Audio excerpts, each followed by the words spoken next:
Vasco D gamma का जन्म sign, पुर्तगाल में हुआ था, लगभग 1460 के आसपास।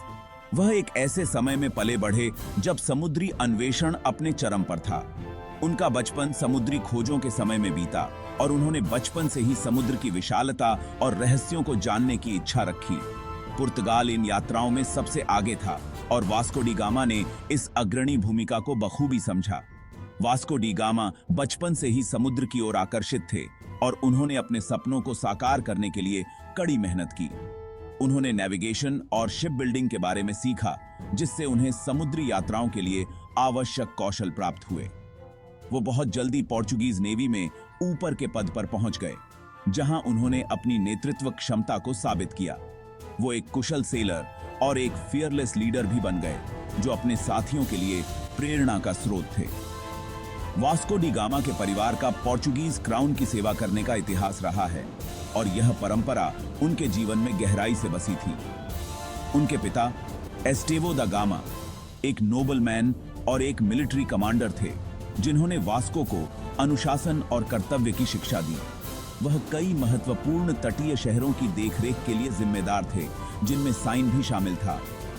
साइन, जहां वास्को का जन्म हुआ था, एक महत्वपूर्ण तटीय शहर था जिसने वास्को के जीवन को गहराई से प्रभावित किया। इस परवरिश ने युवा वास्को को समुद्री व्यापार और अन्वेषण की दुनिया से रूबरू कराया और उन्होंने अपने पिता से बहुत कुछ सीखा। इसने उन्हें पोर्चुगीज क्राउन के प्रति कर्तव्य और वफादारी की भावना दी, जो उनके जीवन का मार्गदर्शन करती रही। इन शुरुआती अनुभवों ने वास्को डी गामा के चरित्र और महत्वाकांक्षाओं को आकार दिया और उन्हें महानता की ओर प्रेरित किया। वह अपनी दृढ़ इच्छा शक्ति, अपने अटूट दृढ़ संकल्प और अपनी क्षमताओं में अटूट विश्वास के लिए जाने जाते थे, जो उन्हें दूसरों से अलग बनाता था। ये गुण आने वाले वर्षों में उनके काम आए, जब उन्होंने मानव इतिहास की सबसे साहसी और परिणामी यात्राओं में से एक की शुरुआत की, जो उन्हें अमर बना गई।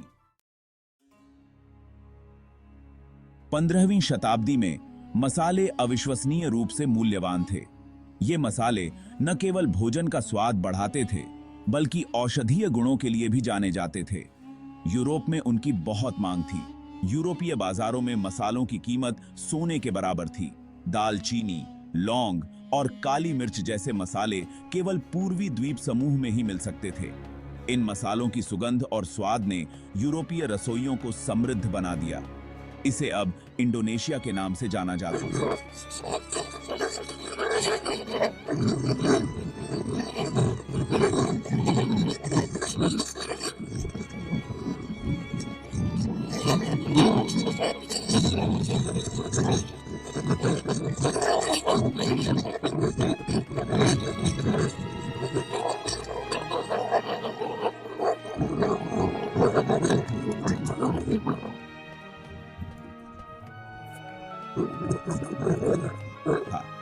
वे मसालों के व्यापार पर एकाधिकार चाहते थे।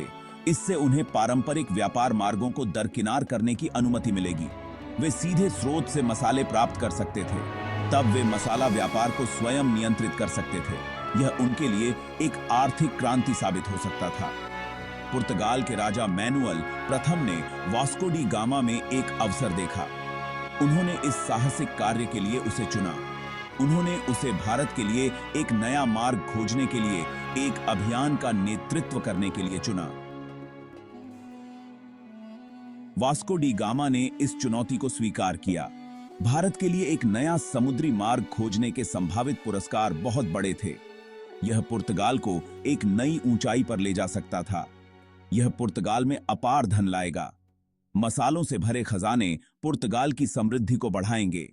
यह एक प्रमुख समुद्री शक्ति के रूप में उनकी स्थिति को भी मजबूत करेगा।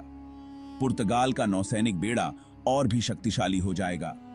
हालांकि जोखिम भी उतने ही महत्वपूर्ण थे। समुद्री तूफान और अन्य चुनौतियां हमेशा मौजूद थीं। यात्रा लंबी और खतरनाक थी। नाविकों को कई कठिनाइयों का सामना करना पड़ता था। समुद्र अज्ञात थे और परिणाम अनिश्चित थे। लेकिन इन जोखिमों के बावजूद साहसिक आत्माएं हमेशा नए मार्गों की खोज में लगी रहती थीं। भारत के लिए वास्को डी गामा की पहली यात्रा 8 जुलाई 1497 को शुरू हुई।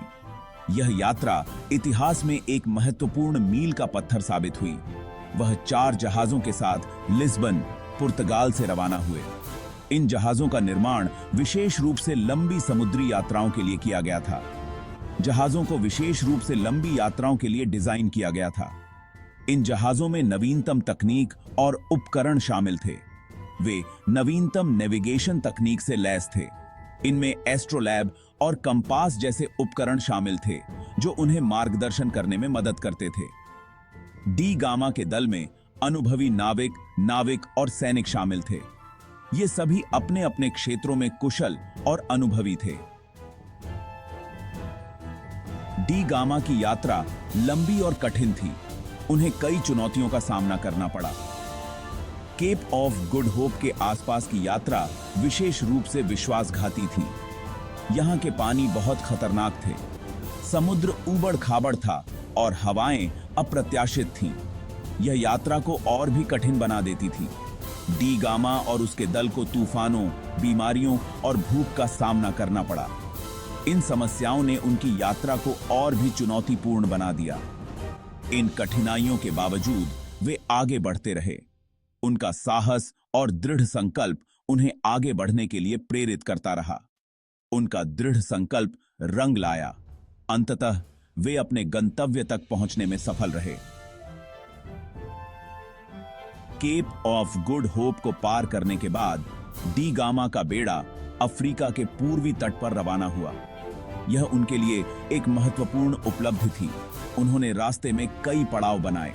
इन पड़ावों पर उन्होंने स्थानीय लोगों से मुलाकात की और महत्वपूर्ण जानकारी एकत्र की। उन्होंने स्थानीय शासकों के साथ व्यापार किया और हिंद महासागर के बारे में जानकारी एकत्र की। यह जानकारी उनके भविष्य के अभियानों के लिए बहुत महत्वपूर्ण साबित हुई। कारी काइथी